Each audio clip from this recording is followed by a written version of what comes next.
जी माशाल्लाह जी, मस्जिद को आबाद करना जो है ना जी, ये अल्लाह कहता है जो मस्जिद को आबाद करता है ना, अल्लाह उसका जन्नत में घर बना देता है, अल्लाह उसके घर आबाद करता है।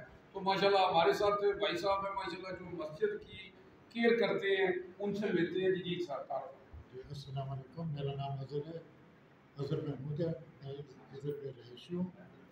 ये मस्जिद जो है अल्लाह ताला का घर है। हम तो सबको कहते हैं इसमें आएँ, किसी मस्जिद की हमें उसकी फ़िक्र नहीं है।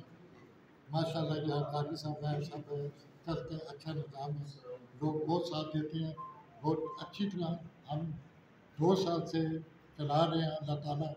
अल्लाह ताला का काम है, हमारी कोई इसमें खूबी नहीं है।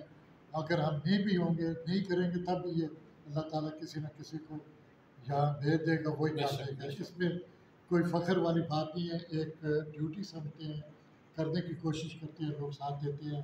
इख्तलाफ भी आते हैं लेकिन उससे हमें कोई फ़र्क नहीं पड़ता।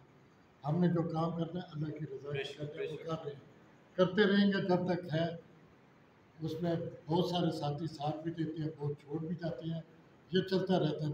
अल्लाह ताला का अपना निज़ाम है, लेकिन अच्छा खुशी की बात है कि साल भर साल अच्छे लोग आते जा रहे हैं, अच्छा निज़ाम होता जा रहा है और इंशाल्लाह आगे भी अच्छा होगा। हमें इस चीज़ की फ़िक्र नहीं है, अल्लाह ताला का घर है, खुद ही सँभालता रहेगा। बेशक जी इसमें हमारा बेशक जी कोई ऐसा माशाल्लाह। माशाल्लाह जी, ये जो है ना जी, अल्लाह का हम सुबहान अल्लाह कहते हैं ना जी, तो अल्लाह को इसकी ज़रूरत नहीं है। हम सुबहान अल्लाह कहते हैं तो हम पाक हो जाते हैं। अल्लाह तो है ही ज़ात पाक है। तो अल्लाह के घर जो संभालते हैं अल्लाह, अल्लाह उसका अपना फ़ायदा, जो अल्लाह के घर की का एहतराम करते हैं, अल्लाह उसके इज़्ज़त में इज़ाफ़ा कर देता है। तो ये अपने लिए हमने करना है जो करना है। तो यूजी न्यूज़ जावा दीजिए।